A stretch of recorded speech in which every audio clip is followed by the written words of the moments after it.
मैं कभी भी इस तरह का एक सवाल पूछता हूँ कि आपको कौन सी रैंक चाहिए जेई में, ठीक है। ये अभी भी पूछ रहा हूँ मैं सवाल, आपको कौन सी रैंक चाहिए जेई में, आप कमेंट करके मुझे बताइए, ठीक है। प्लीज़ करना, मैं एक कारण से आपको पूछ रहा हूँ कि आपको कौन सी रैंक चाहिए, आप कौन सी आईआईटी जाना चाहते हो, कौन सी ब्रांच में जाना चाहते हो, कमेंट करके मुझे बताओ, है ना। कमेंट कर दिया। आप में से काफ़ी चांसेस है कि 90% लोगों ने कमेंट किया होगा कि हमें फर्स्ट रैंक चाहिए, हमें आईआईटी बॉम्बे सीईसी जाना है, इस तरह की बातें लिखी होंगी कि हमें तो ये फर्स्ट चीज़ें चाहिए, ठीक है। और इस वीडियो को, ये वीडियो जब तक फैलेगी ना, तब तक इस वीडियो पे जो कमेंट्स होंगे उतनी शायद सीट्स भी आईआईटी बॉम्बे सीएसई में या आईआईटी बॉम्बे में नहीं होंगी, राइट। तो पॉइंट मेरा ये है कि कई लोग आईआईटी में जाना तो चाहते हैं, ऑल इंडिया रैंक 1 लाना तो चाहते हैं, लेकिन उनमें शायद वो चीज़ें नहीं है जो एक ऑल इंडिया टॉपर के अंदर होनी चाहिए। तो इस वीडियो में आप जानेंगे कि यदि आपको ऑल इंडिया रैंक 1 बनना है तो आपको क्या क्या चीज़ें सेक्रीफाइस करनी पड़ेंगी, क्या क्या चीज़ों का आपको छोड़नी पड़ेंगी वो चीज़ें, कुछ आदतें। क्योंकि देखो, आपको अगर टॉपर बनना है तो टॉपर जैसे आपका हरकतें भी होनी चाहिए, है ना। आप हरकतें एक लूज़र वाली करोगे तो टॉपर कैसे बन जाओगे, राइट। तो वो क्या चीज़ें हैं वो आप इस वीडियो में जानेंगे। एक और अनाउंसमेंट कि आज है 27 अप्रैल और 30 अप्रैल तक हमारा जेई 2024 का जो कोर्स है उस पर 50% डिस्काउंट मिल रहा है। तो जो क्लास 11th में मूविंग बच्चे हैं उनके लिए बेस्ट कोर्स है। इस कोर्स के अंदर आपको पूरा जेई प्रिपरेशन हम करा देते हैं स्टार्टिंग से लेकर एंड तक, और आपको सीधा आईआईटी हम पहुंचा देंगे, ठीक है। तो इस वीडियो में जो भी चीज़ें दी गई वो आप फॉलो करें और उस कोर्स को पूरा पढ़ेंगे, आप डेफिनेटली एक बहुत ही टॉप रैंक लेके आएंगे, इतना कॉन्फिडेंस मुझे उस कोर्स में है। तो डिस्क्रिप्शन में लिंक दिया हुआ है। कोइंसिडेंटली आज ही के दिन 27 अप्रैल को 5 साल पहले 2017 में मेरी ऑल इंडिया रैंक 1 आई थी in JEE Main with full marks, ठीक है। तो ये कोइंसिडेंट बात है, मुझे भी वीडियो बनाते बनाते याद आई, है ना। चलिए बात करते हैं कि वो क्या चीज़ें हैं जो आपको सेक्रीफाइस करनी चाहिए।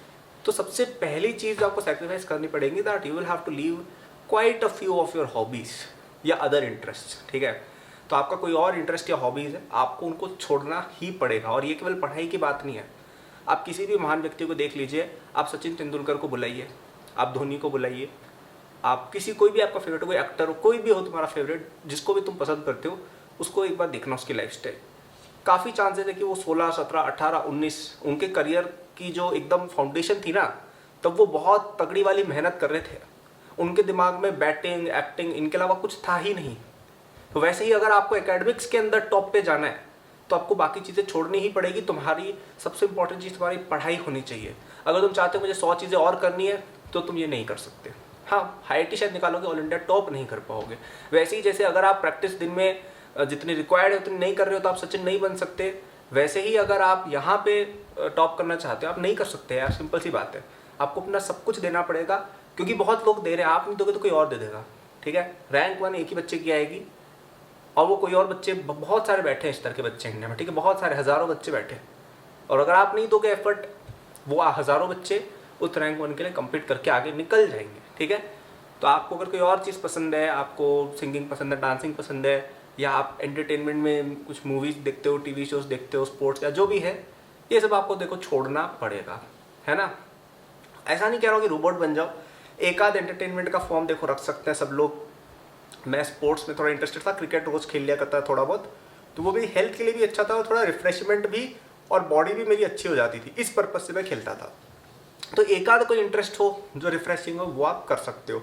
लेकिन अगर आप 10 चीज़ें घंटों घंटों तक कर रहे हैं, आप शायद नहीं पढ़ पाएंगे उतना जितना एक टॉपर को रिक्वायर्ड होता है। तो this is the first sacrifice कि आपको दूसरी जितनी भी हैबिट्स हैं उनमें से कई सारी आपको छोड़नी पड़ेंगी। सेकंड पॉइंट ये है कि आपको अपने कई सारे नॉन सीरियस फ्रेंड्स को शायद पीछे छोड़ना पड़ेगा, और आप नहीं छोड़ोगे वो अपने आप छूट जाएंगे। देखिए, क्योंकि किसी भी चीज़ में आपको अगर सक्सेसफुल होना है, आपके लिए राइट इन्वायरमेंट बहुत ज़रूरी है, आपके चारों राइट तरह के लोग होने चाहिए, ठीक है। आप आईआईटी टॉप करना चाह रहे हो और आपके बगल में जो दोस्त है वो क्लास 12th फेल है, वो उतना भी नहीं पढ़ पा रहा है, तो कैसे होगा ये।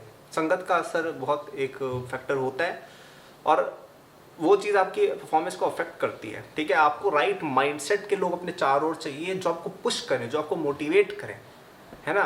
ऐसा नहीं चाहिए आपको कि आपके बगल वाला फ्रेंड आपको रोज़ यूँ तंग कर रहा है कि यार चल यार यहाँ घूमने चलते हैं, यहाँ पार्टी करने चलते हैं, कभी ना कभी आप चले जाओगे, और जब आप जाओगे तब कोई और पढ़ रहा होगा, क्योंकि उसका दोस्त वैसा नहीं है। उसका दोस्त है जो 100 क्वेश्चन कर रहा है, तो उसके दिमाग में आ रहा है कि यार मैं 150 करूँगा, राइट। तो it is very important to have the right peer group.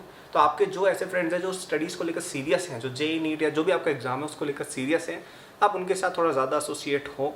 वो आपको पुश भी करेंगे, वो आपको 2 चीज़ें सिखाएंगे भी, उनसे भी आप सीखोगे और आप भी उनको कुछ चीज़ें सिखाओगे, और दोनों का थोड़ा डेवलपमेंट अच्छा होगा, ठीक है। वर्सेस आपका अगर फ्रेंड सीरियस ही नहीं है प्रिपरेशन को लेके, पहली बात तो खुद ही आपसे एसोसिएट होना बंद हो जाएगा, क्योंकि आप पढ़ने में बिजी और वो पार्टी करने में बिजी है, तो अब वो खुद ही आपसे बात करना पहले बार बंद कर देगा। मेरा एक फ्रेंड इस तरह का हुआ करता था पहले, जिससे मैं बहुत शेयर करता था बातें, बहुत पहले 9th-10th में।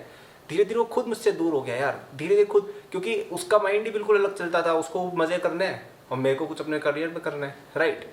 तो आपके ऐसे फ्रेंड्स को आपको एक तो छोड़ना पड़ेगा थोड़ा दूर अपने आप से, ठीक है। I know it's a difficult thing और बहुत अजीब भी लग रहा हो कुछ बच्चों को ये सब सुन के, लेकिन ये लाइफ की रियलिटी है कि मित्रता हमेशा समान स्तर के लोगों में होती है, ठीक है। आई थिंक ये शायद चाणक्य ने किसी ने कहा हुआ है कि मित्रता कभी भी दो सामान्य पद के व्यक्तियों के बीच होती है। ऐसा नहीं होता है कि आप यहाँ हो, आपका कोई और मित्र हो यहाँ पे और दोस्ती हो रही हो, केवल फिल्मों में एग्जिस्ट करते हैं ये कॉन्सेप्ट। आपके मित्र ऐसे होने चाहिए जो खुद भी आप जो भी करना चाह रहे हैं उसमें पारंगत हो और आपको और पारंगत होने में वो मोटिवेट करें, इंस्पायर करें। तीसरी चीज़ जो आपको छोड़नी पड़ेगी वो है अपने पुराने पढ़ाई के तौर तरीके। See a lot of people don't change their way of studying in class 10th to 11th, right. Class 10th में क्या करते हैं हम, रट्टा मारते हैं, क्लास के अंदर कुछ टीचर्स नोट देते हैं, उनमें से सवाल आते हैं, रिफ्रेशर्स आती है, प्रीवियस ईयर क्वेश्चन उठा लेते हैं CBSE के, सवाल आ गए, आंसर दे दिए। ऐसे नहीं चलता है जेई में, ठीक है। जेई में ऐसे नहीं चलता है। जेई एडवांस के अंदर ऑलमोस्ट सब सवाल नए आते हैं जो आपने नहीं देखे होते। काफ़ी सारे सवाल तो बिल्कुल ही ऐसे आते हैं जिनको आपने अदर बदर से कहीं भी कुछ भी नहीं देखा है तुमने, बिल्कुल ही नया क्वेश्चन आ गया, ऐसा बहुत होता है। और जो बाकी क्वेश्चन होते हैं उनमें कुछ ट्विस्ट करके वो आते हैं, है ना। एकदम देसी नॉर्मल क्वेश्चन नहीं आते हैं कि अरे यार गाइड से पढ़ ले और आगे, नहीं, तुम्हारे एकदम कॉन्सेप्चुअल डेवलपमेंट करना है अपना, क्योंकि वो IITian सेलेक्ट कर रहे हैं। वो जिस बंदे को सिलेक्ट कर रहे हैं वो बड़ी बड़ी कंपनी का CEO बनेगा, वो बड़ा होकर कोई बहुत बड़ा एंटरप्रेन्योर बनेगा, कोई बहुत बड़ा इंजीनियर बनेगा। वो एक ऐसे बंदे को सिलेक्ट ही कर रहे हैं जो बोर्ड्स के अंदर 95% ला सकता है कि भाई रट लिया और 95% लिया, खुश हो गए। नहीं, वैसे नहीं चलता है, ठीक है। इनको एक एक्सट्रीमली टैलेंटेड बंदा चाहिए जिसका दिमाग एनालिटिकली चलता हो, और वो आपके पुराने तौर तरीकों से नहीं चलेगा। हर एक चीज़ जो आप पढ़ रहे हो वो समझ में आनी चाहिए, क्यों काम कर रही है, वो कैसे काम कर रही है, उसके बिहाइंड की रीजनिंग क्या है, उसके बिहाइंड का प्रूफ क्या है, सारी चीज़ें दिमाग में घुसनी चाहिए। एक एक चीज़, एक एक टॉपिक, फिजिक्स, केमिस्ट्री, मैथ्स, ये चीज़ क्यों है, ये जब तक समझ में नहीं आएगा आप उस लेवल की परफॉर्मेंस नहीं दे पाओगे कि आप ऑल इंडिया रैंक 1 लेके आ पाओ, ठीक है। तो ये मेरे 3 पॉइंट्स थे, इनको समराइज करूंगा। उससे पहले मैं आपको बता देता हूँ कि अगर आप 10 to 11th मूविंग बच्चे हो तो हमारे JEE 2024 के कोर्स में 50% डिस्काउंट है टिल 30 अप्रैल, ठीक है। 30 अप्रैल तक ये डिस्काउंट रहेगा। इस कोर्स के अंदर अगर आप एनरोल होते हैं और इसको पूरा पढ़ते हैं, ठीक है, और यहाँ पे मैं चैनल पे जो बातें करता हूँ उनको फॉलो करते हुए, ऐसा हो ही नहीं सकता कि तुम IIT नहीं जाओगे। पक्का जाओगे अगर तुम पूरा उसको पढ़ के जाते हो, सब कुछ, एक एक क्वेश्चन सॉल्व करते हो, एक एक टेस्ट सॉल्व करते हो, एक एक लेक्चर देखते हो, और एग्जाम के दिन गड़बड़ियाँ नहीं करके आते हो ना, तुम पक्का IIT में जाओगे ही जाओगे। इतना बढ़िया वो कंटेंट डिजाइंड है, हर एक चीज़ मैंने खुद देखी है, खुद रैंक 1 में लाया हुआ हूँ। ऐसे हवा में बातें नहीं करता हूँ मैं, खुद रैंक टॉप लाया हुआ हूँ मल्टीपल एग्जाम्स में। JEE के पहले भी NTC कितने एग्जाम ने टॉप किए, मुझे एक्सपीरियंस है कि भाई कैसे लाना है, कैसे एग्जाम करना है, और वो एक्सपीरियंस मैं तुम्हें दूंगा, ठीक है। तो इस कोर्स में फटाफट से आ जाओ। अगर रैंक 1 लाना चाहते हो तो, नहीं लानी है तुम्हें मजे करने, मस्तियाँ करने, तो मत आओ, तुम कर भी नहीं पाओगे, ठीक है। जो बच्चा सीरियस है एकदम वही केवल एनरोल हो। डिस्क्रिप्शन में लिंक दिया हुआ है। 30 अप्रैल से पहले पहले आपको आना है, आज ही आ जाओ। वैसे तो 30 अप्रैल का इंतजार क्यों करना, वो तो एक चलो डेट है। फटाफट से इसको पढ़ना चालू कर दो और अपनी प्रिपरेशन एकदम सीरियस हो जाओ, ठीक है। क्या बातें बोली मैंने, तीन बातें बोली हैं। पहली ये बात बोली मैंने कि आपको अपनी जो हॉबीज़ और एंटरटेनमेंट्स हैं बहुत सारे, वो छोड़ने पड़ेंगे। कोई भी व्यक्ति जो सक्सेसफुल हुआ है किसी भी फील्ड में, वो अपनी टीनेज के अंदर मेहनत कर रहा था, बैठ के ऐसे इधर उधर घुमा-घुमी नहीं कर रहा था, वो मेहनत कर रहा था, और आपको भी करनी पड़ेगी, ठीक है। दूसरा पॉइंट ये बोला कि आपके जो फ्रेंड सीरियस नहीं है थोड़े लाइफ को लेकर, करियर को लेकर, पढ़ाई को लेकर, उन्हें तुम्हें छोड़ना पड़ेगा। हाँ देखो, कभी कभार एंटरटेनमेंट के लिए रख लो। एक आध मेरे 2-3 दोस्त थे जो एकदम केवल टाइम पास करते थे, उनके साथ मैं एसोसिएट होता था only and only for entertainment purpose, ठीक है, कि भाई वो मज़े करा देते थे थोड़े, इसलिए एसोसिएट होता था उनसे। मैं कोई गले मिलने वाली दोस्तियाँ नहीं रख लेता था कि भाई आओ मज़े करने चलते हैं, वो नहीं, ठीक है। थोड़ा बहुत रख सकते हैं एंटरटेनमेंट के लिए, अदरवाइज आपको मेनली अपना सर्कल बहुत ही क्लीन और अच्छा रखना है जो आपको पढ़ाई की तरफ पुश करे। तीसरा पॉइंट मैंने ये बोला कि आपको अपने पुराने पढ़ाई के तौर तरीके, रट्टम विद्या, दिस दैट छोड़ने पड़ेंगे। हर चीज़ को कॉन्सेप्चुअली समझना पड़ेगा, हर चीज़ को विजुलाइज करना पड़ेगा, हर चीज़ को एकदम दिमाग के अंदर पूरा अंदर तक घुसाना पड़ेगा, तब जाके आप चीज़ें कर पाओगे। आपको लग रहा है कि ये तीनों टिप्स बहुत हार्श हैं, मत करो पढ़ाई, किसी ने आपको पुश नहीं किया है, आप जाके घुमागामी कर सकते हो। मैंने आपको नहीं रोका नहीं है किसी ने भी। अगर एग्ज़ाम दे रहे हो तो ये रिक्वायरमेंट है, नहीं रिक्वायरमेंट फॉलो कर सकते तो एग्ज़ाम मत दो, ठीक है। सबको कॉन्स्टिट्यूशन ने राइट टू फ्रीडम दिया है, आपकी जो मर्जी पड़े आप बिल्कुल कर सकते हैं, ठीक है। लेकिन ये मैं बता रहा हूँ कि अगर आपको फर्स्ट रैंक चाहिए तो ये करना पड़ेगा, ठीक है।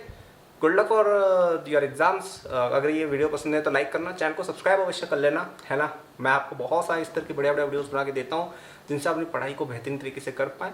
और आपको मेरे सोशल्स के लिंक चाहिए डिस्क्रिप्शन में दिए हुए हैं, वहाँ पे बहुत सारा कंटेंट आता है related to exams and studies. और आपको हमारे कोर्स में इनरोल होना है 2024 के, तो उसके ऊपर डिस्काउंट है 30 अप्रैल तक, डिस्क्रिप्शन लिंक दिया हुआ है। और भी ईयर के कोर्सेज हैं, है ना। कोई और दूसरे साल का बच्चा देखो, आपके लिए भी कोर्सेज हैं, वो भी आप देखिएगा, है ना। Good luck and take care.